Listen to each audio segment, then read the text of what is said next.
नमस्कार बच्चों, अपना लेसन चल रहा है डेप्रीशिएशन। डेप्रीशिएशन के अंदर अपने क्रमागत ह्रास विधि चल रही है। तो इसके हमने एक दो एग्जाम्पल कर लिए। कई बार इस तरह का सवाल आ जाता है कि 1 जनवरी 2016 को एक मशीन 50,000 रुपये में खरीदी।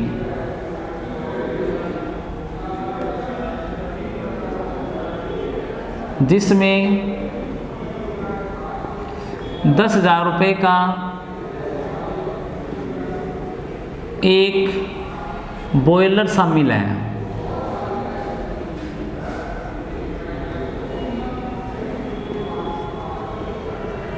एक जनवरी 2016 को एक मशीन 50,000 में खरीदी, जिसमें क्या है 10,000 का एक बॉयलर शामिल है।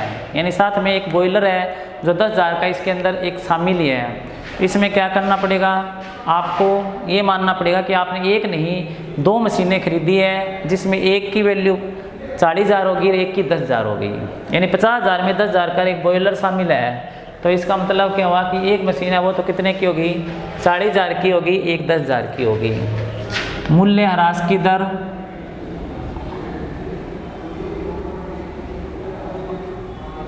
देखिए 10% वार्षिक मूल्य ह्रास की दर दे रखी है 10% वार्षिक क्रमागत ह्रास विधि से।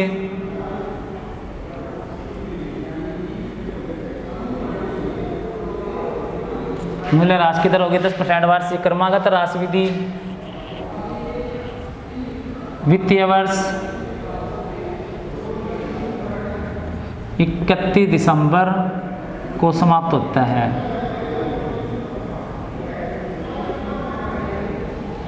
बॉयलर का विक्रय मूल्य 5,000, यानी इस बॉयलर को बेच दिया गया और इसे कितने में बेचा, 5,000 में बेच दिया। विक्रय की तिथि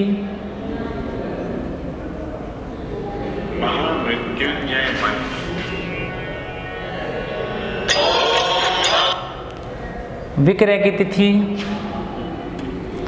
दे रखी है इसमें 30 जून 2017। विक्रय की तिथि होगी 30 जून 2017 और विक्रय मूल्य 5,000। आपको कह दिए मशीनरी खाता बनाइए, तो मशीनरी और बॉयलर अकाउंट एक ही होएगा, एक ही खाता बनेगा। तो इसे बनाओ मशीनरी अकाउंट।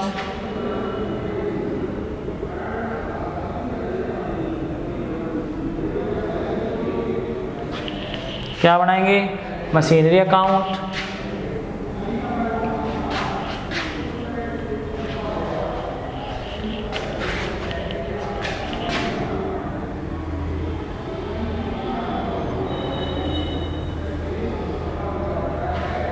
और कितने सालों का बनाना है, 3 वर्षों का बनाना है। मान लो कि मशीनरी अकाउंट आपको बनाना है 3 सालों का।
देखो 1 जनवरी 2016 को एक मशीन खरीदी, कितने रुपए की खरीदी है, 50,000 की, जिसमें 10,000 का एक बॉयलर शामिल है।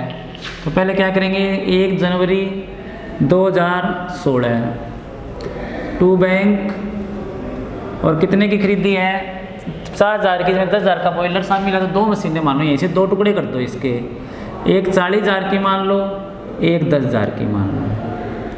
एक 40,000 की, एक 10,000 की, टोटल कितने की खरीदी, 50,000 की। यानी टोटल वो मशीन कितने की खरीदी गई है, 50,000 की।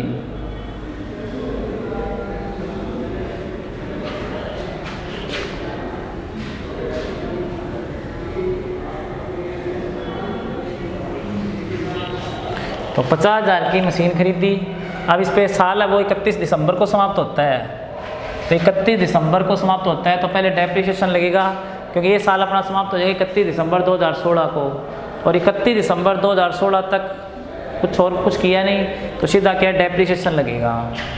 तो दिसंबर 31 2016 बाय डेप्रिसिएशन।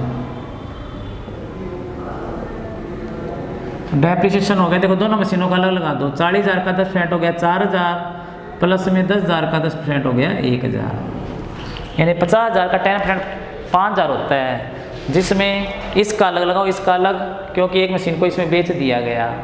तो टोटल कितना आ गया डेप्रिसिएशन अपना 5,000 आ गया। टोटल डेप्रिसिएशन कितना आ गया 5,000। शेष बैलेंस बचा बाय बैलेंस CD। तो बैलेंस कितना बचा 40 की थी 4 गया तो 36, तो ये बच गई। प्लस में 10,000 में से 1,000 इसका डेप्रिसिएशन गया, 9 की ये बच गई। 36 9 कितने हो गए 45,000 हो गए। टोटल कितना आ गया देखो 50,000 पे 10% डेप्रिसिएशन लगाया 5,000 लगेगा, लेकिन लगाना अलग अलग है। पहले 40,000 का 10% लगाया तो कितना आ गया 4,000, और 10,000 का 10% है वो 1,000। टोटल कितना आ गया अपना, टोटल हो गया 50,000।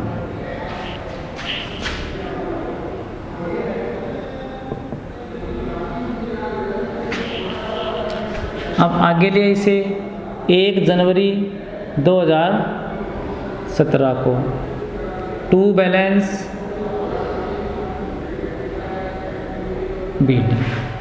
तो बैलेंस कितना आ गया, यहाँ पे 45,000 लिखो, जिसमें 2 मशीनें हैं। एक तो कितने की है 36,000 की, प्लस एक 9,000 की। एक तो कितने की होगी 36,000 की, एक कितने की होगी 9,000 की। अब 36 और 9 कितने हो गए 45,000। अब क्या करेंगे इस पर डेप्रिसिएशन लगाएंगे, लेकिन ये एक साल अपना कब समाप्त होएगा, ये साल तो अपना 31 दिसंबर 2017 को होएगा। उससे पहले 30 जून को क्या कर दिया, जो बॉयलर था उसे बेच दिया गया इसको। तो आपको क्या करना है, ये 9,000 क्रमागत विधि से लगाना है, तो 9,000 पे डेप्रिसिएशन लगाना है। तो कब लगेगा वो जून 30, कब लगेगा जून 30 को लगेगा। और जून 30 को जब लगेगा डेप्रिसिएशन तो बाय डेप्रिसिएशन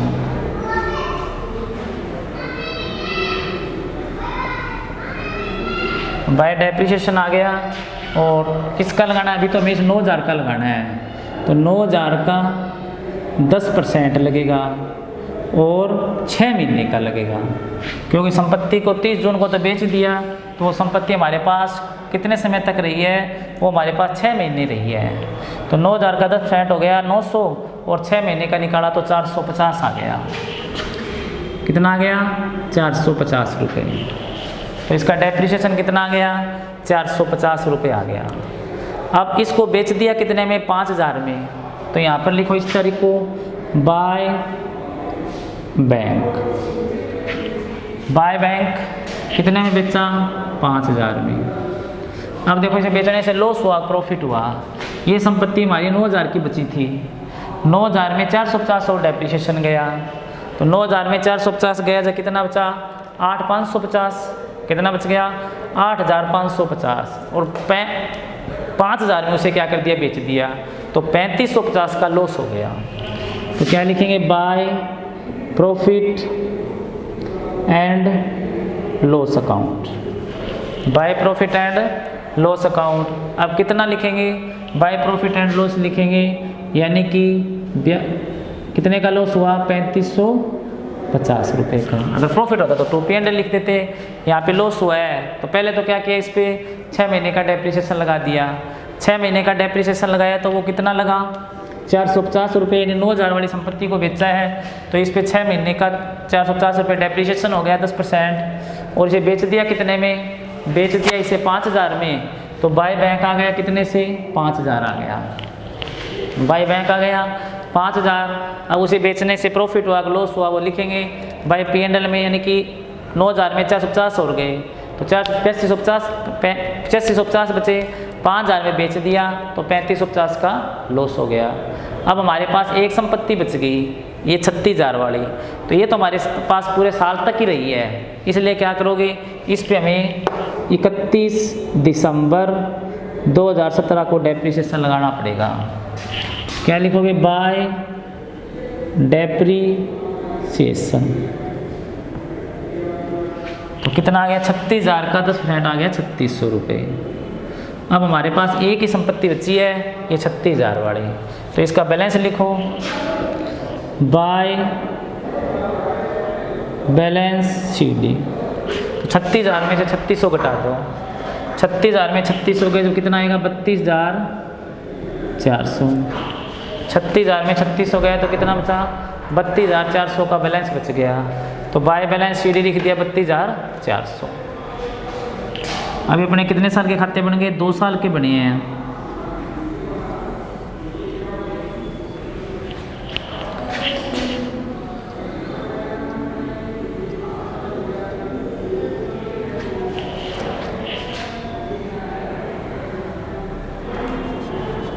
तो टोटल आ गया अपना 45,000।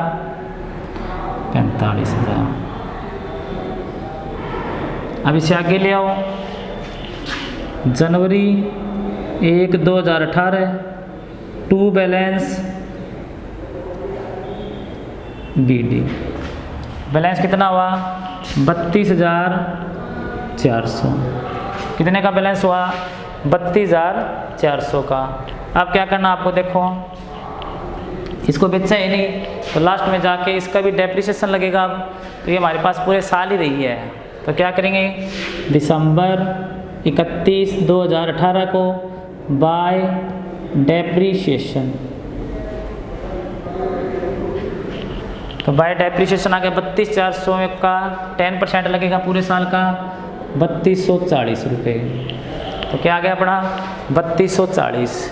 अब 32,400 में से 3240 घटा दो, तो बाय बैलेंस CD, तो 32,400 में 3240 गए तो 29,160। ये संपत्ति कितने की बची अपनी, 29,160 की बच गई। ये संपत्ति कितने की आ गई, 29,160 की। टोटल आ गया 32,400।